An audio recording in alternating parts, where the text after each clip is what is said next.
4월 28일 화요일입니다. 창세기 31장 36절에서 55절까지인데 오늘 본문이 길어요. 그래서 50절에서 55절만 읽고 본문 전체를 살펴보도록 하겠습니다. 본문 읽겠습니다.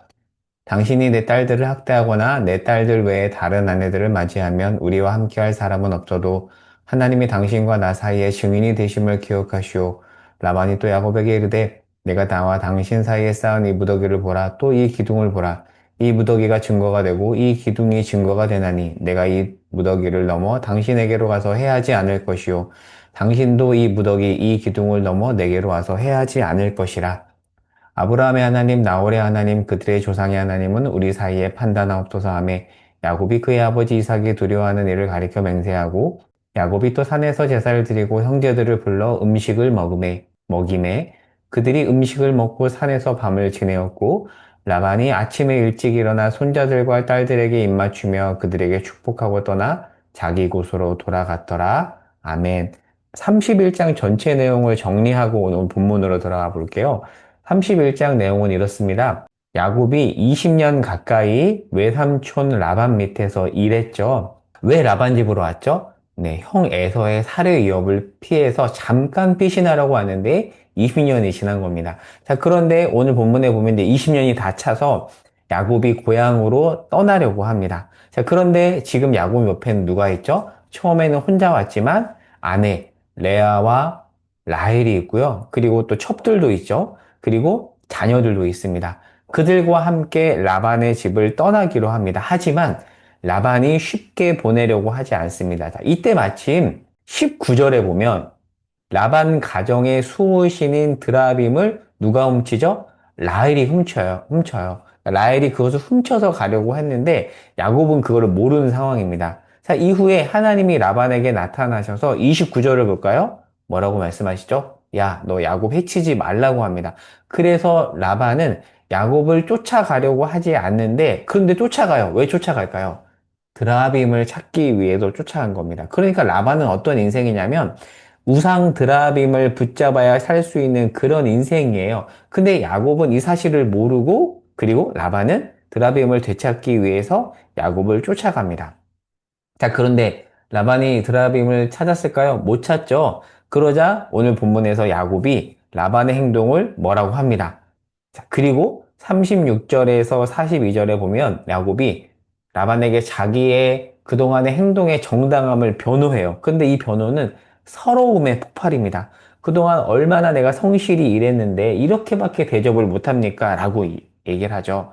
사실 야곱은 라반 밑에서 정말 열심히 봉사했어요. 41절에 보면 뭐라고 말하죠? 20년을 일하는데 14년은 두 딸, 즉 자기의 부인인 레아와 라헬을 위해서 14년을 봉사했고 그리고 이후에는 6년 동안 자신의 몫인 양떼를 얻기 위해서 6년을 봉사했어요. 성실하게 했는데 얼마나 성실하게 섬겼는지 38절에 보면 양들이 낙태 한 번 한 적이 없대요. 그리고 혹여나 39절에 보면 라반의 양떼에 손해가 생기면 그것을 보충했대요. 여러분, 그런 사람 본 적 있어요? 알바생으로 일을 하는데 마치 자기 일처럼 일하는. 이게 야곱이 그렇게 성실하게 일했다는 거예요. 그렇다면 응당 라반은 야곱에게 충분히 챙겨줘야 했지만 라반은 야박한 사람이었습니다. 매우 매우 야박한 사람이죠. 그리고 라반은 야곱의 임금을 무려 10번이나 속이며 주지 않았습니다. 오늘 본문에 나오죠? 10번이나 속였다라고 되어 있습니다. 라반은 야곱의 임금, 월급이죠. 몫을 챙겨주지 않고 속였습니다. 그런 인생이에요. 인간적으로 참 나쁩니다. 그러니 이런 상황에서도 야곱이 손에 뭔가를 쥐고 있는 것은 사실은 야곱이 불합리하게 취한 것이 아니라 42절에 나오는 야곱의 고백처럼 하나님이 주신 거죠. 이런 안 좋은 상황에서도 야곱이 지금 뭔가를 가지고 있는 것은 하나님이 그의 인생 가운데 개입하셨기 때문이에요. 사실 그것을 지금 야곱은 고백하고 있습니다. 알아차리고 있어요. 자, 그리고 이 이후에 라반이 야곱에게 언약을 맺자고 하는데 그 내용이 43절 이후에 나옵니다. 43절. 자, 그런데 이 언약에는 어떤 내용이 있냐면 여전히 이 라반은 야박해요. 야곱이 이렇게 서러움을 폭발했음에도 불구하고 내 딸들과 딸들이 낳은 자녀, 양떼 모두 자기 것이라는 그런 내용을 담아서 말을 합니다. 아마도 50절에 보면 이 언약에 따라서 라반은 자신의 소유와 이 핏줄들을 보호하려고 했던 것 같아요. 그리고 여전히 자기 소유를 주장하죠. 그러나 달라진 게 조금은 있습니다. 그 강박했던 라반의 마음이 약간의 금이 갔어요. 완전히 변화된 건 아니지만 약간의 금이 갔습니다. 여전히 변하지 않은 부분도 있지만 라반의 마음에 금이 갔습니다. 결국 야곱은 이 처절한 환경, 좋지 않은 환경이죠. 혹사당하고 사기당하고 물론 본인도 그랬던 인생이었지만 본인도 그렇게 당하는 거죠. 그렇게 당했지만 20년 전 베델에서 하나님께서 주셨던 그 약속에 따라서 빈손으로 고향에 가지 않고 많은 것을 가지고 20년 만에 고향으로 이제 돌아가게 됩니다. 그렇다면 야곱이 정말 잘해서 이렇게 얻은 것일까? 라반이 도와줬기 때문에 이렇게 소유가 많게 된 것일까? 아니요. 물론 일부 맞는 말이지만 궁극적으로는 하나님 때문이죠. 하나님은 20년 전에 이미 베델에서 야곱에게 약속하셨고 20년 동안 그 비열함의 무대에서 하나님은 약속을 신실하게 이루어 가셨습니다. 그런데 그 하나님의 약속이 이루어 가시는 무대는 비열함과 거짓말과 무정함이 난무하는 곳이었습니다.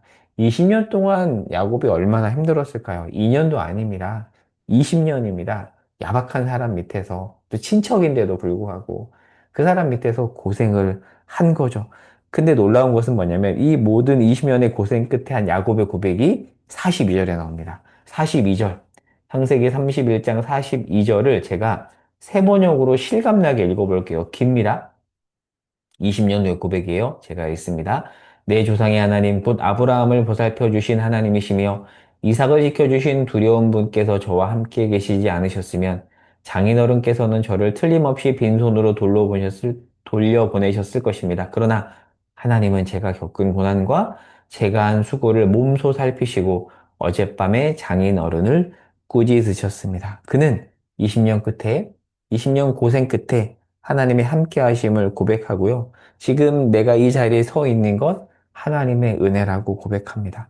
20년 전 베델에서 그 돌베개를 베고 있을 때 주셨던 얼마나 그때 막막했어요. 그때는 혼자였거든요. 가진 게 아무것도 없었습니다. 근데 그런 인생에게 하나님이 약속을 하셨고 20년 만에 그 상황 속에서 약속을 이루어 가신 하나님에 대한 고백이 42절에 나온 겁니다.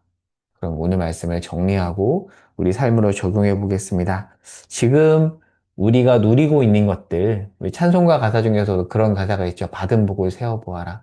한번 그런 것들을 한번 돌아보면 좋겠습니다. 물론 이것들은 지금 내가 누리고 있고 가지고 있는 것들은 내가 노력했고 누군가가 도와줘서 얻은 것일 수도 있어요. 하지만 하나님의 은혜가 아니면 결코 얻을 수 없었던 것 아닌가요? 짧은 저의 간증을 나누면 뭐 저의 삶을 많은 분들이 아시겠지만 저는 오랜 기간 케어러, 그러니까 돌봄자로 살았습니다.